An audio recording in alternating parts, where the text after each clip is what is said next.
एक और बड़ी खबर लखनऊ से मिल रही है, जहां बीएसपी सुप्रीमो मायावती की बड़ी बैठक आज है। लोकसभा चुनाव की तैयारियों का फीडबैक लेंगी मायावती। उत्तर प्रदेश संगठन के पदाधिकारियों को बुलाया गया है। लोकसभा चुनाव के लिए उम्मीदवारों के पैनल पर चर्चा कर रही हैं। लोकसभा चुनावों को लेकर लगातार दिशा निर्देश दे रही हैं बीएसपी सुप्रीमो मायावती। बिना गठबंधन अकेले ही चुनाव लड़ने का ऐलान वो पहले ही कर चुकी है।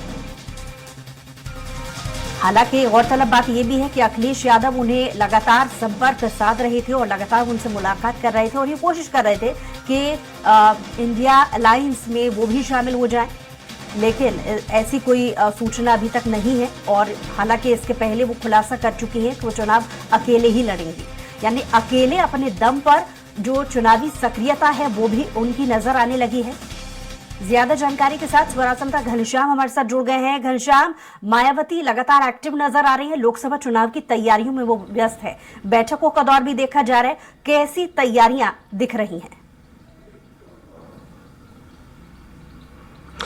जी बिल्कुल बुसरा, चाहे वो समाजवादी पार्टी हो या बहुजन समाज पार्टी हो, दोनों दल अभी सक्रिय हो गए हैं। और कुछ ही दिन पहले 15 जनवरी को जब उनका जन्मदिन होता है, उस जन्मदिन को जन कल्याणकारी दिवस के तौर पे मायावती मनाती हैं। उसी दिन उन्होंने घोषणा किया था, उस दिन मैं आपको बता दूं घोषणा क्या किया था इसके पहले, कि पूरे देश के लोगों की नजर मायावती पर थी, क्योंकि बसपा सुप्रीमो मायावती उस दिन लोगों को उम्मीद थी कि बड़ा ऐलान कर सकती है, गठबंधन को लेकर के ऐलान कर सकती है और राम मंदिर मुद्दे को लेकर के ऐलान करती है। लेकिन जो लोगों को उम्मीद थी, उस उम्मीद से विपरीत जो है मायावती ने साफ कर दिया कि जो पिछले लगातार कई बार से वो प्रेस रिलीज करके प्रेस कॉन्फ्रेंस में एकला चलो राह पे जो दिखाई दे रही थी, वही उन्होंने एक बार फिर दोहरा दिया। उन्होंने साफ तौर पे कहा कि उत्तर प्रदेश में और आम लोकसभा चुनाव 2024 में वो अकेले चुनाव लड़ेगी, इंडिया गठबंधन का वो हिस्सा नहीं होगी। और इसी के साथ साथ उन्होंने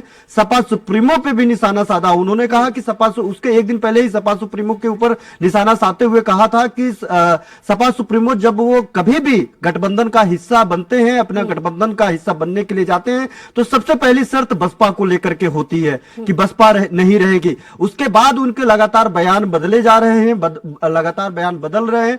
तो ऐसे में वो गिरगिट की तरह लगातार बयान बदल रहे हैं। उन्होंने अखिलेश यादव को गिरगिट की तरह बयान बदलने का भी जो है आरोप लगाया था। इसके बाद सियासी जो गिरगिट पर सियासी जो राजनीतिक गलियारे हैं पूरी तरीके से बढ़ गए थे। अब जो है मायावती अकेला चलो के रास्ते पे आज फिर से बैठक करने जा रही हैं। आज जो है पूरे उत्तर प्रदेश के जो उनके काडर है और जो उनके पदाधिकारी है, जिला अध्यक्ष है, मंडल कोऑर्डिनेटर है, इनमें बसपा में कोऑर्डिनेटर होते हैं, तो ऐसे में वो सारे कोऑर्डिनेटरों के साथ, पदाधिकारियों के साथ आज बैठक करेंगी और लोकसभा की जो 80 सीटें हैं उन सभी सीटों की समीक्षा रिपोर्ट उनसे वापस लेंगी कि किस तरीके से। उन्होंने पिछले साल नवंबर में ही 10 नवंबर को उन्होंने एक बैठक किया था। उस 10 नवंबर को बैठक में इन कोऑर्डिनेटरों को जिम्मेदारी दी थी कि प्रत्येक लोकसभा चुनाव में जाकर के जो वहां की स्थिति है, जो बसपा के वोटर्स है और उनके बीच में बसपा को लेकर के क्या माहौल है, वहां पे कौन से प्रत्याशी वो चाहते हैं, किस तरीके से वो जाति समीकरण है और कह सकते हैं सोशल इंजीनियरिंग का पूरा फार्मूला जो बसपा सुप्रीमो मायावती लगाती है, उसको लेकर के वो इस तरीके से बैठक में वो रिपोर्ट लेने के लिए 10 नवंबर को उन्होंने एक बैठक की थी। अब 10 नवंबर के बाद आज वो बैठक है, जब उसकी समीक्षा बैठक करेंगे, उनसे रिपोर्ट लेंगे और उनसे स्टेटस रिपोर्ट के अलावा कौन से प्रत्याशी कितना सक्रिय है, कितना नाम है, उनकी कितना लोगों के बीच में जान पहचान, या फिर वो लोग कितना पसंद किए जा रहे हैं, या फिर कितना उनका विरोध है, ये सब सारे जो स्ट्रक्चर है चुनाव जीतने के, उन सारे स्ट्रक्चरों पे आज मायावती बैठक करेंगी। दूसरी तरफ इसके इतर समाजवादी सुप्रीमो जो है अखिलेश यादव भी आज 12:30 बजे से बैठक करेंगे। पूर्व विधायक, पूर्व सांसदों के साथ जो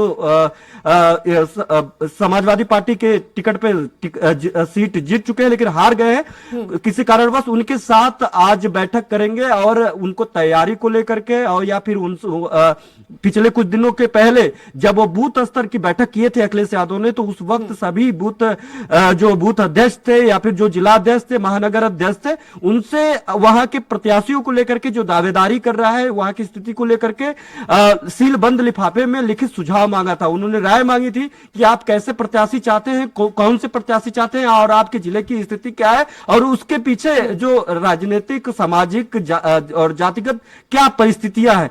अब जो है पूर्व विधायक और पूर्व सांसदों की आज अखिलेश यादव इसमें बैठक करेंगे और उस बैठक में उन सारे नामों के साथ वो देखेंगे कि क्या ये लोग उस लिस्ट में शामिल है जो उनका संगठन एक रिपोर्ट तैयार करके अखिलेश यादव को सुझाव के तौर पे दिया है। तो एक बड़ी महत्वपूर्ण बैठक बसपा में भी है, समाजवादी पार्टी में भी है, 2024 लोकसभा चुनाव को लेकर के है और ऐसे में जो अखिलेश यादव 11 बजे से बैठक, माफ करिएगा 12:30 बजे से बैठक करेंगे और बसपा सुप्रीमो 11 बजे से बैठक करेंगे। और आज जो है दोनों पार्टियों के लिए आगामी लोकसभा चुनाव के प्रत्याशियों के लिए एक बड़ा महत्वपूर्ण दिन है। तो ऐसे में जो उनके प्रत्याशी दावेदारी ठोक रहे हैं, चाहे वो बसपा से चाहे वो सपा से, उन लोगों की नजरें आज की बैठक पे होंगी क्योंकि वो स्टेटस रिपोर्ट दोनों सुप्रीमो, सपा और बसपा के दोनों सुप्रीमो आज उनके प्रत्याशियों के किस्मत का फैसला का कुछ कड़ी आगे बढ़ेंगे। क्योंकि अभी सीटें अंदरूनी तौर पे देखा जाए तो समाजवादी पार्टी ने पहले भी कई सीटों पे तैयारियां कुछ प्रत्याशियों को घोषणा कर दी थी